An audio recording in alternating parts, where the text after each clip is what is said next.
Kemudian beriman kepada al-anbiya, sebab disebut berikutnya wan nabiyyin, dan beriman kepada para nabi. Beriman kepada para nabi Allah secara keseluruhan tanpa membeza-bezakan antara seorang nabi dengan nabi yang lain. La nufarriqu baina ahadim mir rusulih. Beriman kepada para nabi menuntut apa dia? Al-ihtida bihim, yaitu mengambil hidayah dari mereka. Yang kedua, al-iqtida, meniru sirah akhlak perjalanan para nabi alaihi wassalatu wassalam.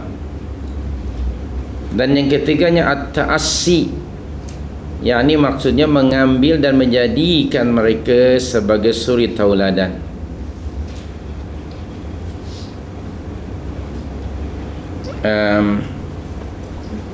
Nabi kita sallallahu alaihi wasallam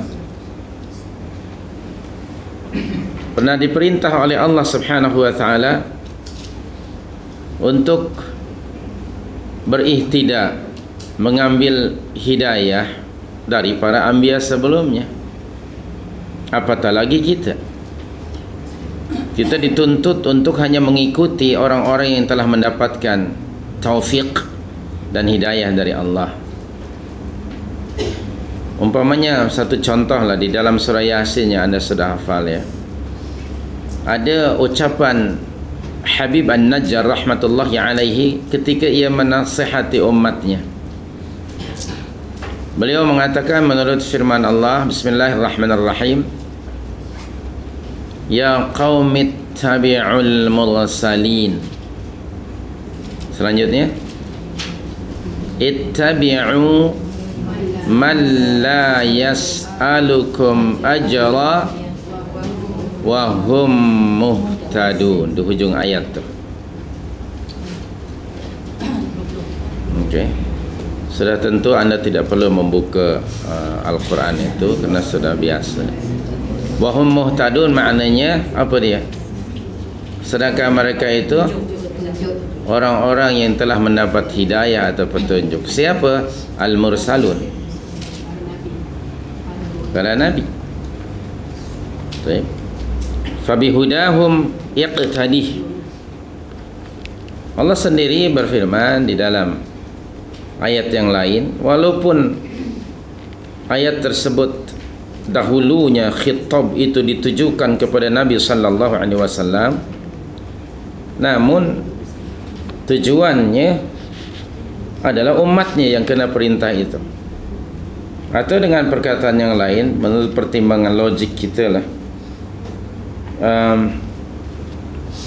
kalau Nabi sallallahu alaihi wasallam diperintah Allah untuk beriqtida kepada nabi-nabi yang terdahulu, apatah lagi umatnya.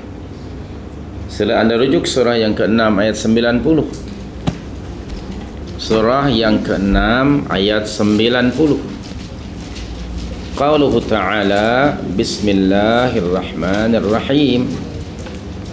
Setelah Allah menyebutkan sebelumnya ni beberapa orang anbiya, mula dari ayat 84 ada 18 orang para nabi dan rasul.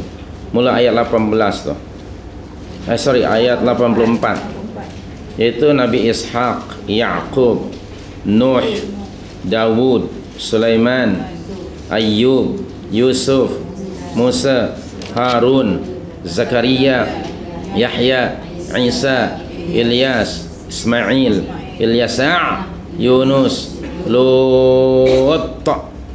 Anda perhatikan hujung ayat 87. Wajtabainahum wahadainahum ila siratim mustaqim. Nah, tengok pada ayat yang ke-89.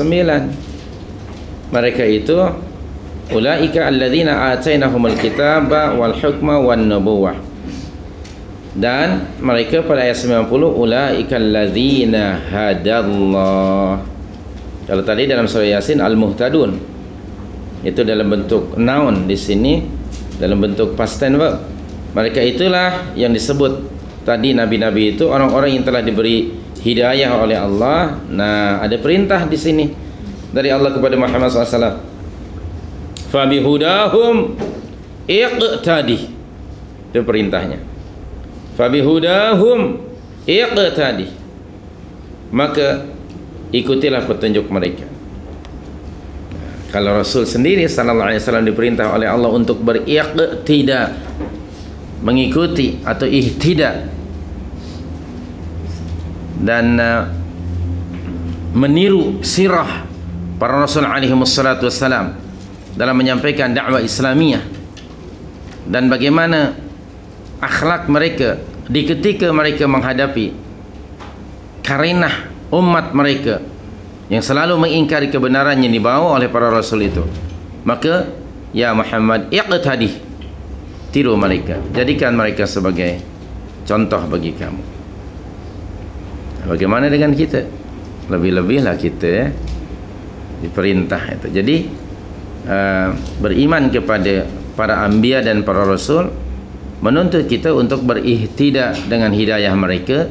Keduanya beriqtida. Iqtida. Ada tiga tu, ihtida, iqtida dan ta'assi. Tiga-tiganya ada istilah Al-Quran ini, tiga-tiganya ya. Yang pertama tadi ihtida, yakni mengambil atau mencari hidayah. Keduanya iqtida, iqtida'un. Ketiganya ta'assi.